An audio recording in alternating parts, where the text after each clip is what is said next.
پھینکنے کا حکم دیتا جس سے اس پرسن کا کچومر نکل جاتا۔ اللہ نے اس پر عذاب کا کوڑا برسایا۔ متکبر فرعون آخری لمحوں میں زندگی کی بھیک مانگتا رہا، مگر اللہ نے اسے غرق کر دیا اور عبرت بنا دیا۔ اللہ ہمیں ہر وقت دیکھ رہے ہوتے ہیں، اور مجرموں کو اللہ نے کھلا نہیں چھوڑ رکھا بلکہ ان پر سخت نگرانی رکھتے ہیں۔ فَأَمَّا الْإِنسَانُ إِذَا مُبْتَلَاهُ رَبُّهُ فَأَكْرَمَهُ وَنَعَّمَهُ فَيَقُولُ رَبِّي أَكْرَمَنِ۔ مگر انسان عجیب مخلوق ہے کہ جب اس کا پروردگار اس کو آزماتا ہے تو اسے عزت دیتا ہے اور نعمت تو کہتا ہے کہ میرے پروردگار نے مجھے عزت بخشی۔ وَأَمَّا إِذَا مَا ابْتَلَاهُ فَقَدَّرَ عَلَيْهِ رِزْقَهُ فَيَقُولُ رَبِّي أَهَانَنِ۔ اور جب دوسری طرف آزماتا ہے کہ اس پر روزی تنگ کر دیتا ہے تو کہتا ہے ہائے میرے پروردگار نے مجھے ذلیل کیا۔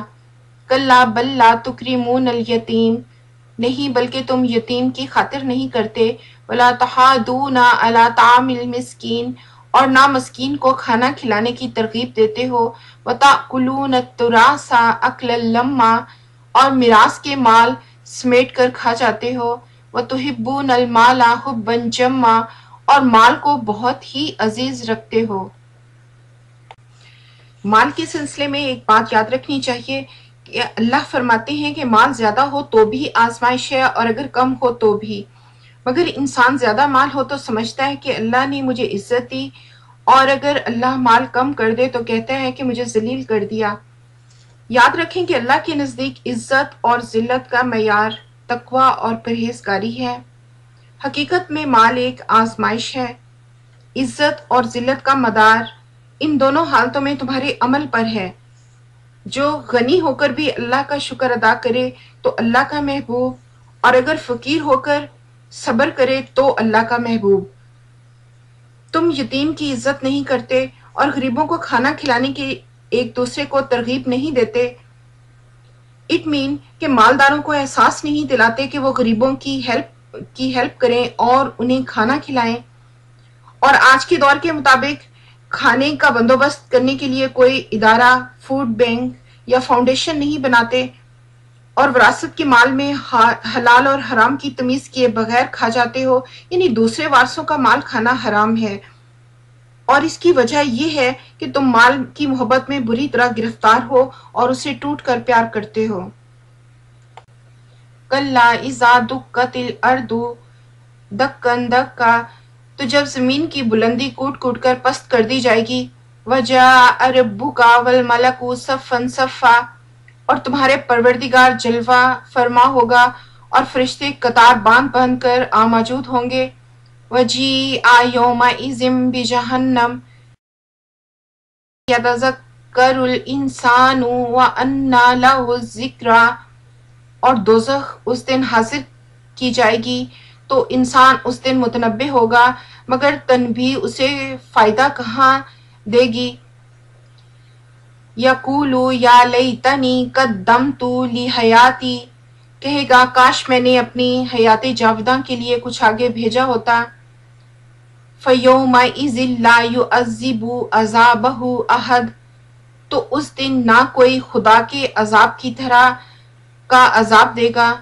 وَلَا یُوثِقُ وَثَاقَهُ أَحَدٌ، اور نہ کوئی ویسا جکڑنا جکڑے گا۔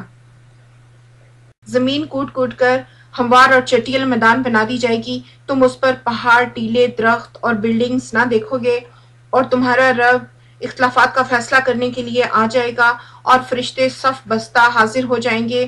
دوزخ بھی نظر آ رہی ہوگی۔ اب انسان کو احساس ہوگا کہ اصل زندگی تو یہی تھی، اور اس نے اس کے لیے اپنا ٹائم ویسٹ کیا اور کچھ آگے کے لیے کچھ نہ بھیجا۔ اب اسے اپنے اعمال یاد آنے لگیں گے اور وہ اس پر پچھتائے گا، نیکیوں کے نہ کرنے پر یا کم ہونے پر افسوس کرے گا، مگر اس دن کا نادم ہونا یا پچھتانا کوئی فائدہ نہ دے گا۔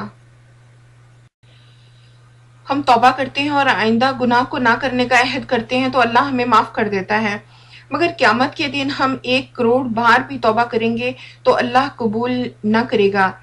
شرمندگی اور ندامت سے گھٹنوں تک بھی پسینے میں شرابور ہو جائیں گے تو بھی اس کا کوئی فائدہ نہیں ہوگا۔ اس کے برعکس دنیا میں ندامت کا ایک آنسو بھی اللہ کے نزدیک بہت قیمتی ہے۔ اللہ فرماتے ہیں کہ دنیا اور عالم برزخ کا عذاب انسان کو بہت حقیر محسوس ہوگا جب وہ دوزخ یا ہیل میں جائے گا، یعنی جہنم کے عذاب اس قدر ہولناک اور اذیتناک ہیں اور وہاں سے وہ نکل بھی نہیں پائیں گے۔ یا ایتھا النفس المطمئنہ، اے اطمینان پانے والی روح، ارجعی الی ربک راضیۃ مرضیہ، اپنے پروردگار کی طرف لوٹ چل، تو اس سے راضی اور وہ تجھ سے راضی۔ فادخلی فی عبادی، تو میرے بندوں میں شامل ہو جا، وادخلی جنتی، اور میری بہشت میں داخل ہو جا۔ یہ بات اسے موت کے وقت بھی کہی جائے گی اور جب دوبارہ اٹھ کر میدان حشر کی طرف چلے گا تب بھی کہی جائے گی۔